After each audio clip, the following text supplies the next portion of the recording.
Dobrý den, vážení přátelé a posluchači Big Talku, podcastu, v kterým si povídám s Petrem Sklenářem, hlavním ekonomem J&T banky o aktuálním dění v ekonomickém životě u nás i ve světě. Petře, máme tady domácí inflaci, průmysl, americkou inflaci, máme tady Polsko, máme tady řadu zajímavých věcí. Co si vybereš, čím začneme? Začnu domácí inflací, kdy vlastně statistický úřad potvrdil to, co řekl v tom svém předběžném odhadu. To znamená, že ta inflace v únoru byla 2,7%, vůči lednu došlo tam k zpomalení o 0,1. Tady bychom mohli říct, jako vlastně pochválit statistický úřad, že je to vlastně novinka, zavedl v letošním roce předběžný odhad a evidentně mu to funguje. No a když se podíváme, tak říkajíc do střev, dovnitř, tak bych tam vypíchl 2-3 věci. První věc je, že dál pokračuje velmi volatilní vývoj u potravin, které meziměsíčně poklesly o 0,6. Kompenzovalo to zase ten mimořádný nárůst, který tam byl v lednu, který byl přes 3%.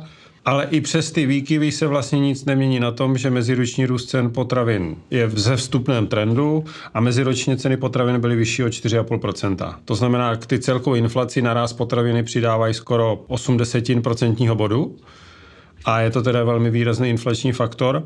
A když se díváme o tom, kam se nám sunou ceny zemědělských komodit, tak to vypadá, že ještě nemusíme být na konci. A to znamená, že dál zůstávají pro ten nejbližší jako výhled inflaci ceny potravin velmi výrazným faktorem. Kdybych řekl naopak, co je tam jako pozitivní, to znamená, co tu inflaci tlumí, tak jsou to pořád ceny energií ve více rozměrech. Projevuje se tam pokles cen ropy u cen pohonných hmot, který meziročně klesají o 4%.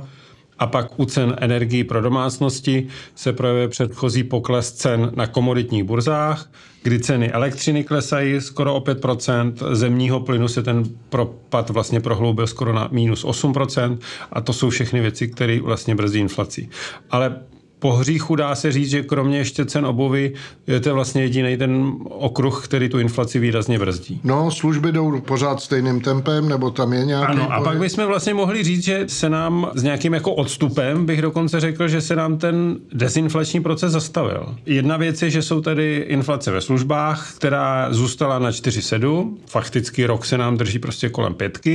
Meziměsíční růst je pořád jako nadprůměrný, někde 0,7, předtím to bylo 1%, to znamená žádný velký jako zpomalování tady není. Současně, když se podívám na inflaci, ČNB vyjadřuje z hlediska jádrový, to znamená odstraním z toho ceny potravin a ceny energií, tak jsme pořád na 2,5%. Byli jsme blízko 2, ale postupně se nám to trošičku vyvzlínalo vlastně nahoru na 2,5.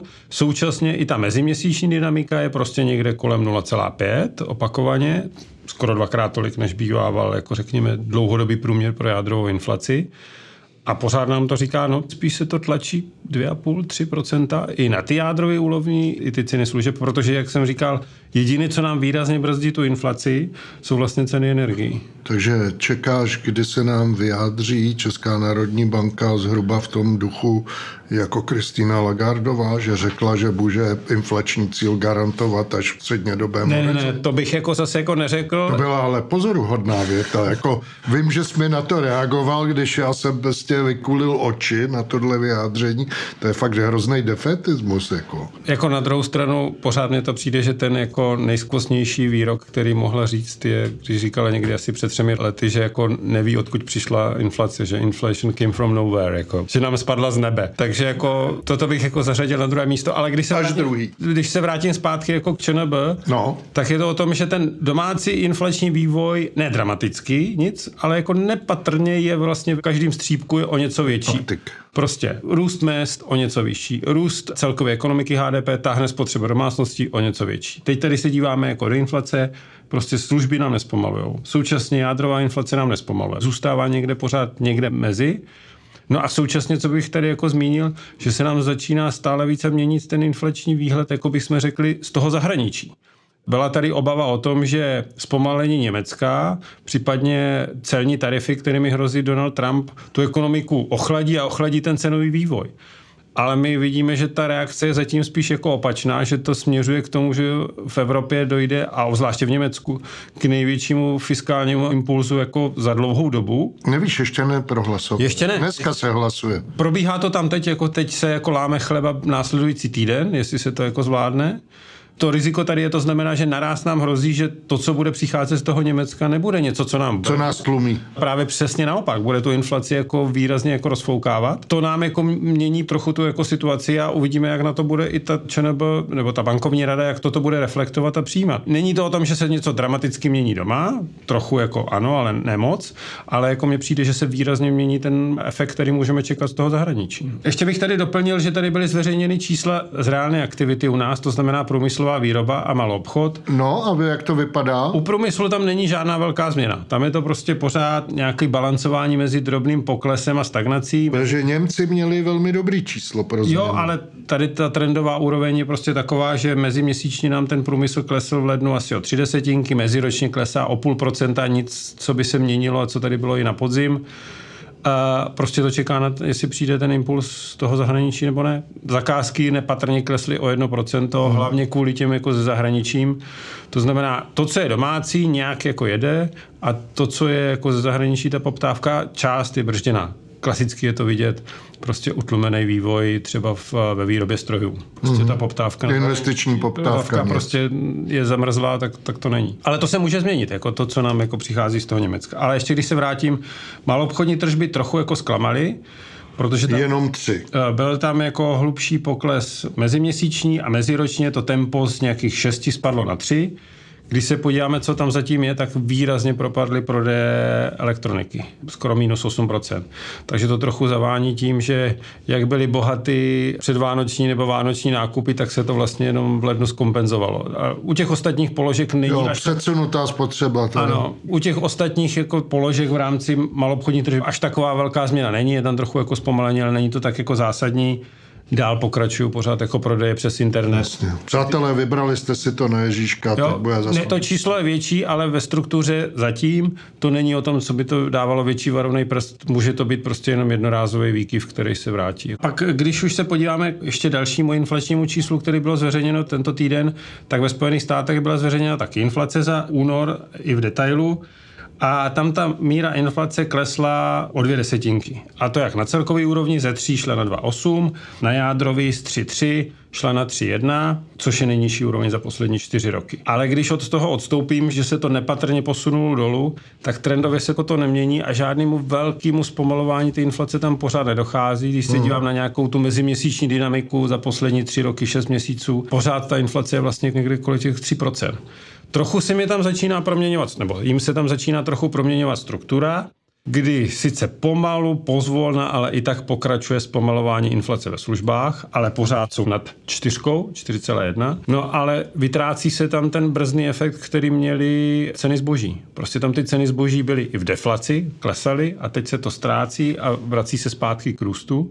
No a když se v Americe roztáčí ty tanečky z hlediska celních tarifů, tak na co dopadnou celní tarify jako první je zboží, nikoli v služby. Jinými slovy, pokud... Zcela logicky, ale to, co, když to vrátím zpátky, pokud nám ceny zboží brzdily 2 roky výrazně inflaci ve Spojených státech a teď to přestanou brzdit a zvednou to, tak celý to tempo se musí jako zvednout nahoru. A pořád je to o tom, že tu inflaci to bude držet někde prostě kolem 3%, možná i s celními tarify jako i na 3%. Mm-hmm. Když to zase jako přeložím, ten FED prostě nemá teď jako žádný důvod, aby spěchal se znižováním úrokových sazeb. Já bych řekl, že si určitě počká při nejmenším do 2. dubna, co se bude dít potom, jestli ty reciproční cla zavedou nebo ne, protože to je věc zcela nevídaná, ta obrací na hlavu to, co se tady dělalo od roku 45. Takže to už je hodně velká historie, ale ono by to znamenalo v Americe, že by jejich celní sazebník, který by se vlastně bilateralizoval, že by zrušili fakticky doložku nejvyšší výhod. Víš, kolik by měl položek? 2,3 milionu. To se tam teda i ty počítače zapotějí. No, takže inflace nemusí jít vůbec dolů. Jestli se do toho opře, tak to půjde nahoru a nemusí to být tak malý číslo. Ne, je to vzhledem k tomu, že ta inflace je nějak jako rozčeřená, nebo ten cenový vývoj je nějak jako rozčeřený, pořád je zvýšený, vlastně nespomaluje a ty do toho přijde jako z tohoto hlediska ty tarify nejsou jako inflační impuls, jenom zvedají cenovou hladinu, ale pořád je to impuls nevhodnou dobu, což v kombinaci s tím, že pořád ta ekonomika vykazuje nějaký růst, trh práce solidní, růst mezd tam pokračuje. Nic z toho nedává důvod tomu Fedu prostě spěchat a začít jako snižovat úrokové sazby. No. Ale pojď k tomu Glapinskému. No a ještě i tento týden zasedali jako Polská centrální banka, která nepřekvapila. A vlastně dál, poslední rok a půl drží sazby beze změny na 5,75 a neplánují o tom, že to rychle budou jako snižovat. Dokonce ten výhled je takový, že v některých těch jako výhledech kolegů, analytiků je, že vlastně nebudou snižovat v letošním roce. Je to trochu na truc jako určitě asi polské vládě, ale i když od toho... Jeho srdce bylo na jiné straně. Ale i když od toho odhlédnu, tak prostě na začátku roku inflace v Polsku je přes 5,3 a prostě je úplně mimo... To si obhájíš i z hlediska úplně čistého maka. Hlavně ten trend, jo, že vlastně inflace byla prostě někde směřovala ke 4, naráz je prostě přes 5, mimo inflační pásmo a do toho jako snižovat úrokové sazby. Proč? Protože tu ekonomiku z druhé strany jako stimuluje fiskální politika, to tak prostě jako je a nic jiného mu nezbývá. No. Přátelé, má to Glapinský v té Varšavě těžký. A s těmito vlahými slovy a s přáním brzkého naslyšenou se s váma loučí Mirek Zámečník. Sklenář Petr.